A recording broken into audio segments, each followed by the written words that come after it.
저 법 조항을 위반한 겁니다. 저 버젓이 있지 않습니까, 행정처장님? 맞지 않습니까? 규정에는 그와 같이 적힌 바와 같습니다. 네. 규정에 있고 저 규정에 따라서 2,300명의 검사들이 구속기간을 계산해 왔습니다. 그런데 지기현 부장판사님은 어디에 듣도 보도 못한 자기만의 형사소송법이 있는지 모르겠습니다. 법원에서도 아니 왜 윤석열은 시로 계산했는데 또 왜 이걸 날로 계산하라고 하냐? 라는 말은 왜 법원에서 안 합니까? 혼란스럽게 해서 만드는 거예요. 긴 건 긴 거고 아닌 건 아닌 거고 잘한 건 잘한 거고 잘못한 건 잘못한 거지. 왜 그렇게 답변하세요? 네, 법원행정처장님. 예. 지금 서울중앙지방법원 부장판사님의 구속 취소 결정 때문에 온 나라가 지금 혼란에 빠졌습니다. 법조도 그렇고요.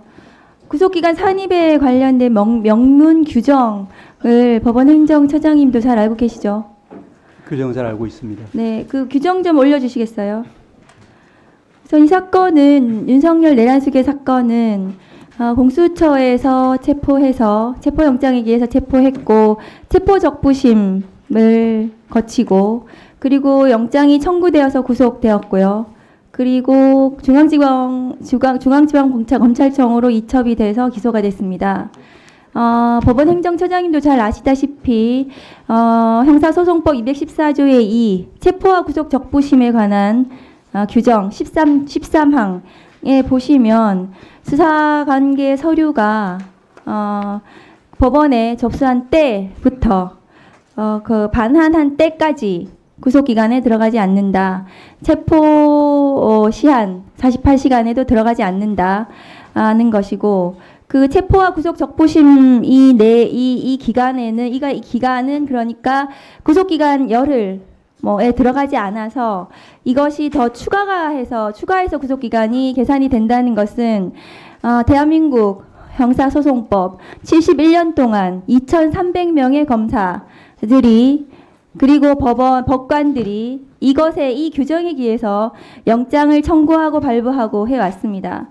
그런데 저기 이제 때로 되어 있는 것은 아마 지기현 판사님이 어떻게 해석했었는지 모르겠지만 저희는 제가 검사 24년 했는데 실무상 저 때도 시간으로 계산할 수도 있지만 저희도 일로 계산을 했었습니다. 그동안 아실 건데요. 그리고 구속 전 피의자 신문 201조의 2도 저기는 이제 날로 되어 있습니다.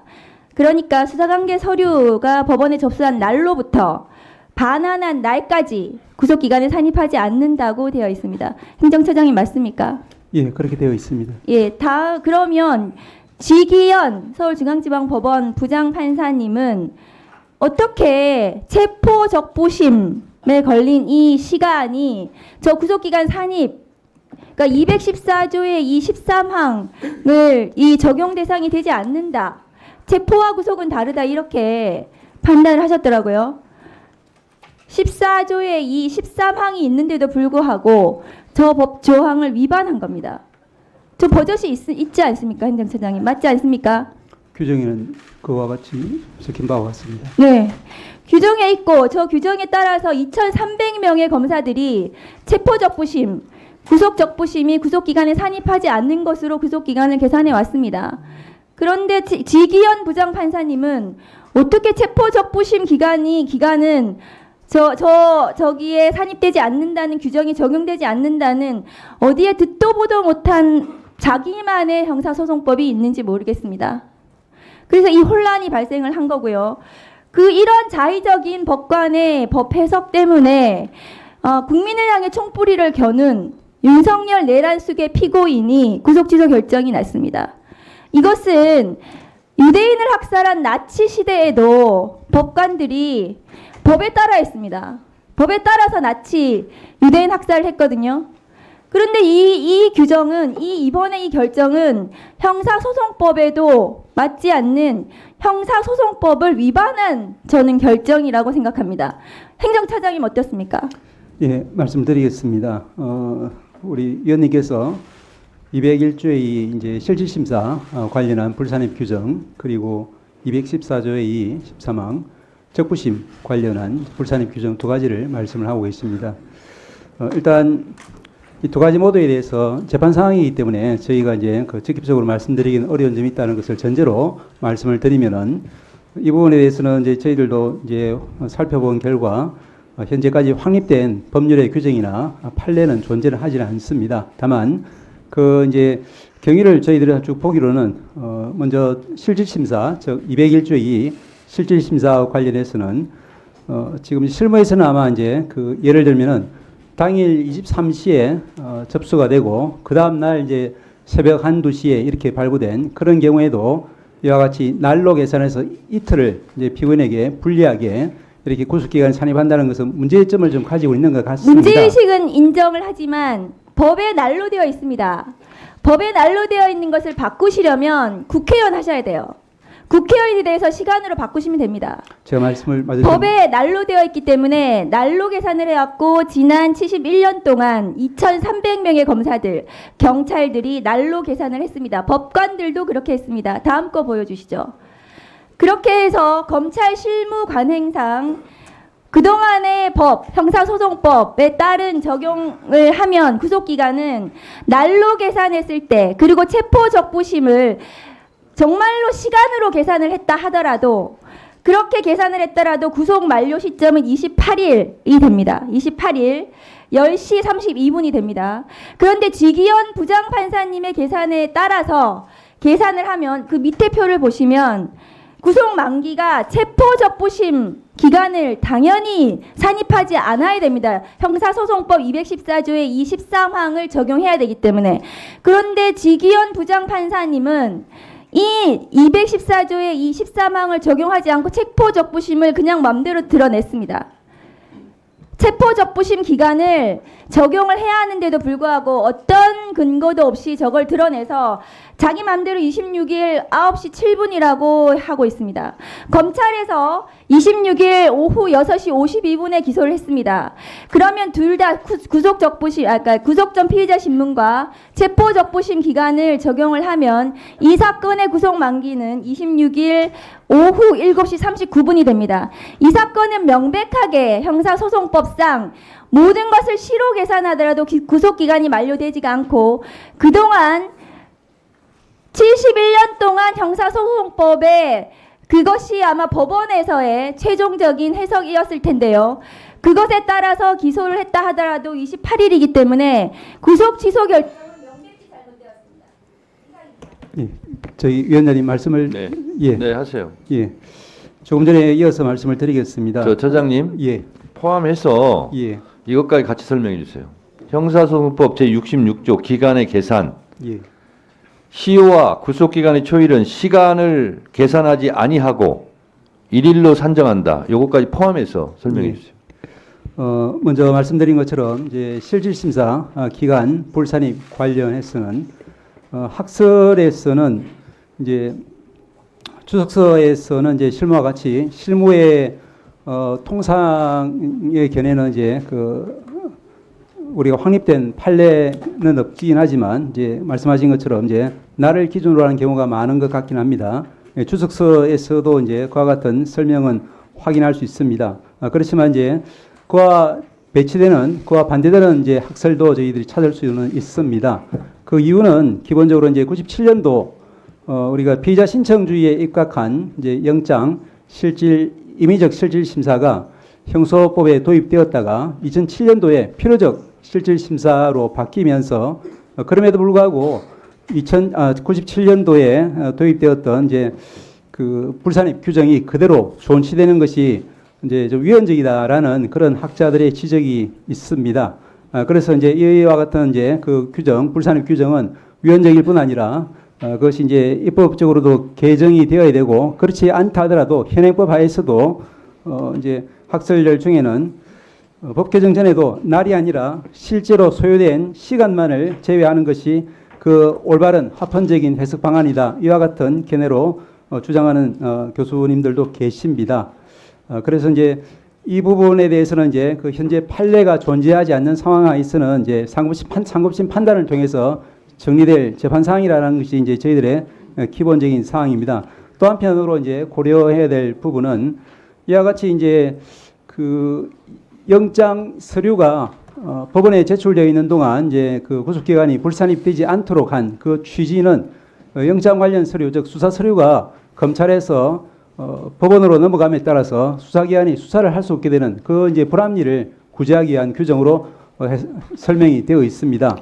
그런데 말씀드린 것처럼 이것이 이제 필요적 실질 심사 도입하에서는 이제 위헌적인 소지가 많다는 지적과 함께 또한 이제 현재 형사전자소송이 도입되면은 이 부분은 반드시 시정되어야 한다. 그런 취지의 결론이 저희들 이제 그 사법정책연구원 발간한 그런 책자에도 나와 있습니다. 그리고 이제 재판부에서는 아마 이제 그 실무와 다소 결을 달리하는 판단을 한 것 같지만 그렇지만 이제 실무 아까 말씀드린 것처럼 학설의 여러 견해 중에 절차적으로 가장 엄격한 그런 입장을 채택한 것으로 판단이 됩니다.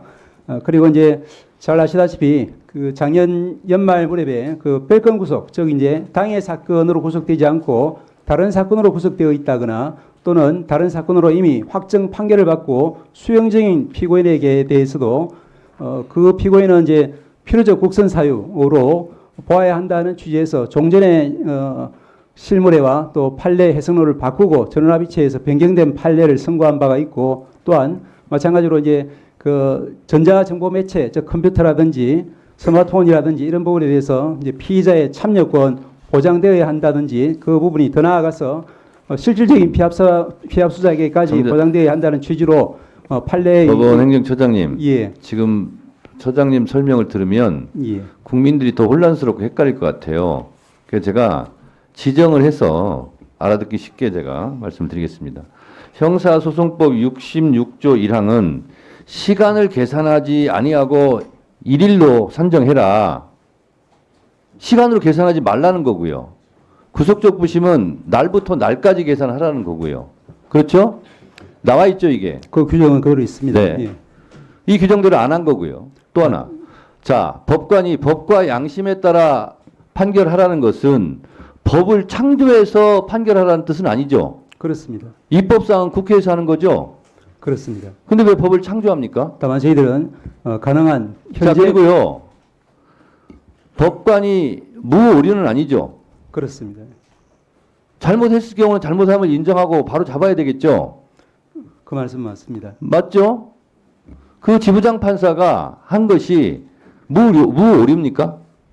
말씀드린 것처럼 오류가 없습니까? 아니, 그 말씀드린- 말만 답변을 하세요.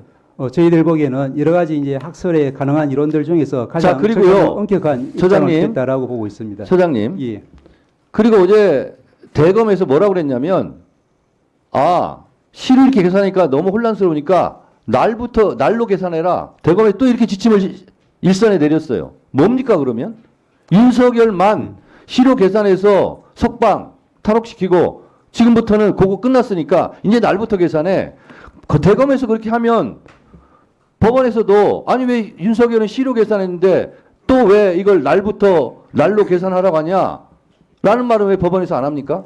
말씀드린 것처럼 종전에는 이 부분이 이제 그러면 시로 계산한 게 맞으면 지금까지 날로 계산했던 것이 다 불법이고 또 대검에서 날로 계산해라. 그러면 앞으로 이루어질 것도 다 불법 아닙니까? 법원 그 지부장 판사의 판결에 의하면. 말씀드린 것처럼 이제 그 기존의 저희들 법률의 해석은 가능하면 이제 사회 발전 방향에 따라서 또 인권 보장적인 그런 방향으로 계속 변화해 가고 있는 것 같습니다. 지금 이 이제 결정이 상급심에서 그대로 유지될지 어떨지는 이제 전혀 알 수는 없는 상황이고 판단을 받아봐야 될 상황이라는 데는 저희들도 그러면 지부장 판사는 상급심의 판결을 받아보라고 했는데 심우정 검찰총장이 그런 즉시 항고를 하지 않고 그러면 법원을 곤란하게 만든 겁니까? 저희들이 알기로는 이제 그 부분은 뭐 검찰의 영역이고 아직까지는 기간이 남아 있는 것으로 알고 있습니다. 저는 아무리 법원이라 할지라도 이 부분은 잘못됐습니다. 바로 잡아야 되겠습니다. 저는 그렇게 말하는 것이 용기가 있는 거지 법관은 무오류라는 식으로 그러면서 계속 알듯 말듯한 이런 모습으로 설명하는 것은 대단히 부적절하다고 생각합니다. 기본적으로 재판 사항이라서 저희들이 말씀드리는데 한계가 있고 또 아까 말씀드린 것과 같은 취지에서 그와 같은 여러 가지 견해 중에 하나를 취한 아니 것으로 형사소송법 66조에 나와 있잖아요. 시로 계산하지 말라고. 예, 그 부분 역시 그리고 이제 구속적부심도 날로 계산하라 나와 있잖아요. 법관은 왜 이 법을 안 지키는 거예요? 형사소송의 모든 절차는 이제 해석상 여러 가지 견해가 있을 때는 이제 인권 이렇게 보장적인 혼란스럽게 만들어 놓고 지금 법원행정처장님 말씀한 태도는 이리저리 알듯말듯한 모든 그런 법적인 용어를 동원해 가지고 혼란스럽게 더 만드는 거예요. 긴 건 긴 거고 아닌 건 아닌 거고 잘한 건 잘한 거고 잘못한 건 잘못한 거지. 왜 그렇게 답변하세요? 여러분들은 지금까지 이런 이슈들을 보게 되면 어떤 생각이 드셨나요? 제가 항상 여러분들께 뉴스만 평소에 잘 챙겨보셔도 돈이 된다. 돈을 벌 수 있다고 말씀을 드렸는데요. 그 이유는 제가 지난 5월 초에 여러분들께 뭐라고 말씀을 드렸죠? 지금은 정부가 주목하고 있는 K푸드에 관심을 가져야 한다. 뉴스만 보고 끝내지 마시고 투자 쪽으로 한번 생각해 보셔야 한다. 라고 말씀을 드렸습니다. 그리고 나서 이런 썸네일들을 뉴스를 통해서 많이 보셨을 텐데요. 이렇게 정부가 정책으로 밀어주는 산업이 이슈가 됐을 때 정보에 민감한 부자들은 어떻게 생각할까요? K푸드 관련주는 뭐가 있는지, 어떤 종목이 나에게 돈을 벌어다 줄 수 있는지를 생각한다고 말씀을 드렸죠? 그 이유가 뭐냐 하면 부자들이 봤을 때는 이슈가 곧 돈으로 이어지고 이런 이슈들이 돈을 벌어준다는 경험적 확신이 있기 때문에 부자들은 항상 이런 사회적 이슈들을 관심 있게 챙겨본다고 말씀을 드렸습니다. 실제로 제가 지난번에 시청자분들과 함께하는 주식으로 수익 내기 이벤트를 진행했었는데요. 당연히 100% 무료로 진행했고 여기 보시면 저한테 구독이라고 문자 남겨주신 모든 시청자분들께 이렇게 K푸드 관련주 중에 가장 급등할 확률이 높은 한성기업 딱 한 종목을 여러분들에게 추천을 드렸어요. 그러면서 여기 나와 있는 대로 정확하게 얼마에 사야 하는지 그리고 어느 정도 올랐을 때 팔아야 하는지 이런 부분들까지 자세하게 알려드렸었는데 결과가 어떻게 되었죠? 오른쪽을 보시면 아시겠지만 제가 5월 2일에 문자로 이 한성기업을 소개해드리고 나서 주가가 이렇게 2배 넘게 급등이 나왔다. 그래서 당시에도 굉장히 많은 분들이 제가 드린 한성기업으로 수익을 내셨을 텐데요. 다시 한번 축하드린다고 말씀을 드리고 이번에도 마찬가지입니다. 최근에 정부가 집중적으로 밀고 있는 산업이 해외 건설 시장이고 그 중에서도 K신도시에 대한 관심도가 계속해서 높아지고 있기 때문에 관련 종목들이 부각받을 수밖에 없다. 그 중에서도 정부가 가장 핵심적으로 밀어줄 것으로 예상되는 K신도시 대장주 한 종목에 돈이 몰릴 것이다. 당연히 우리가 이쪽으로 생각해야 한다는 겁니다. 그래서 이번에도 지난번과 똑같이 저에게 신청이라고 문자 보내주시면 정부가 강력하게 추진할 것으로 예상되는 K신도시 정책주 중에 앞으로 대장주 역할을 하면서 주가가 가장 크게 급등할 한 종목을 구독자분들에게 문자로 종목명과 사고 파는 시점을 모두 알려드리겠습니다. 그래서 여러분들이 주식으로 돈 버는 연습을 한번 해보시라 이렇게 말씀을 드리고 지금 이 영상을 보시는 시청자분들 중에 나도 이번 종목이 궁금하다 하시는 분들은 누구나 상관없이 그리고 어느 시간대나 상관없이 부담없이 이렇게 상단에 제 번호를 항상 남겨놓고 있습니다.